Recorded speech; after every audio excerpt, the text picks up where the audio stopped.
আসসালামুআলাইকুম viewers, welcome back to my channel. আশা করছি সবাই অনেক ভালোই আছেন। আজকের পর্বে আমি আপনাদের সাথে শেয়ার করতে চলেছি caramel egg pudding recipe.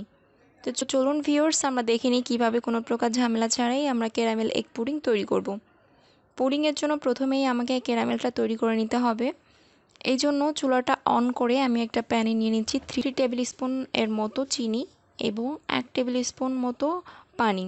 Caramel তৈরি করার জন্য আমি পানি ইউজ করছি, কারণ আমার মনে হয় পানি ইউজ করলে ক্যারামেল এর কালারটা সুন্দর হয় এবং ক্যারামেলটা পুড়ে যায় না। এখন চিনি এবং পানিটা ভালোভাবে মিশিয়ে নিচ্ছি। আর খুব বেশি আঁচে এই ক্যারামেলটা কিন্তু তৈরি করা যাবে না। সেক্ষেত্রে চুলার আঁচ লো থেকে মিডিয়াম যেন থাকে সেদিকে লক্ষ্য রাখতে হবে। ইতিমধ্যে চিনিটা গলে গেছে এবং আস্তে আস্তে ক্যারামেল এর কালারটা চেঞ্জ হতে শুরু করেছে।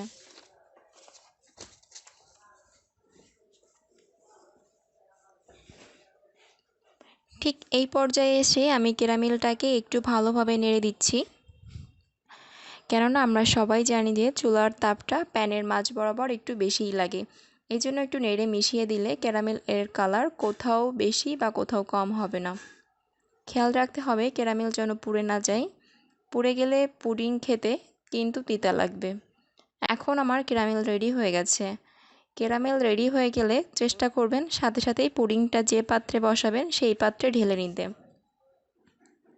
চাইলে আপনারা ওভেন প্রুফ বাটিতে অথবা স্টিলের বাটিতেই পুডিংটা তৈরি করতে পারবেন।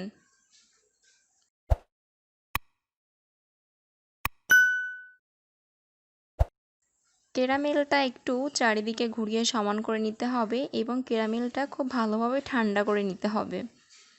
এখন একটা মিক্সিং বোল এর মধ্যে একটা ডিম ভেঙে নিচ্ছি।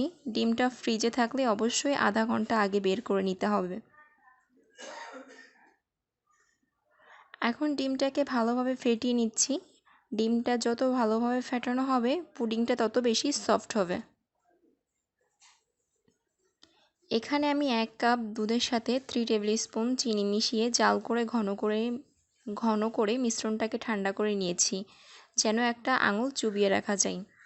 চাইলে আপনারা চিনির মাত্রা কম বেশি করে নিতে পারেন স্বাদ অনুযায়ী। এরপর আমি ফেটানো ডিমের মধ্যে দুধের মিশ্রণটা দিয়ে ভালোভাবে একটু মিশিয়ে নিচ্ছি। এখন একটু এলাচের গুঁড়া দিয়ে দিচ্ছি, যাতে পুডিং থেকে ডিমের গন্ধটা বের না হয়। আপনারা চাইলে ভ্যানিলা এসেন্স দিয়ে দিতে পারেন।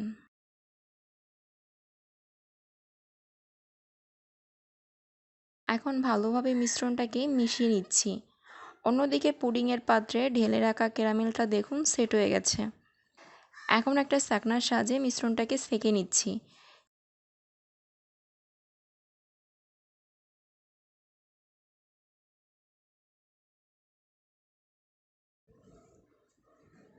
এরপর পুডিংটাকে আমি জমাট বাঁধিয়ে নেওয়ার জন্য একটা প্যানে একটা পেপার টাওয়েল বসিয়ে দিচ্ছি। এই পেপার টাওয়েল দেওয়ার জন্য তাপটা সরাসরি পুডিংয়ের পাত্রে লাগবে না। অনেক সময় তাপটা সরাসরি পুডিংয়ের পাত্রে লাগার কারণে পুডিংয়ের নিচের অংশ পুড়ে যায়।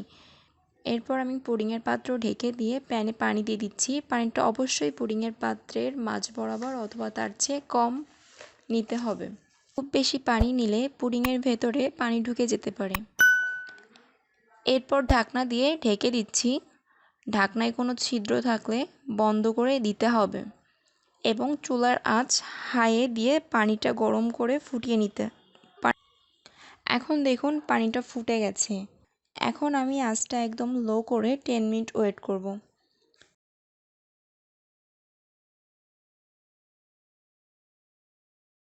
10 মিনিট পর এখন আমি পুডিংটা চেক করে নিব।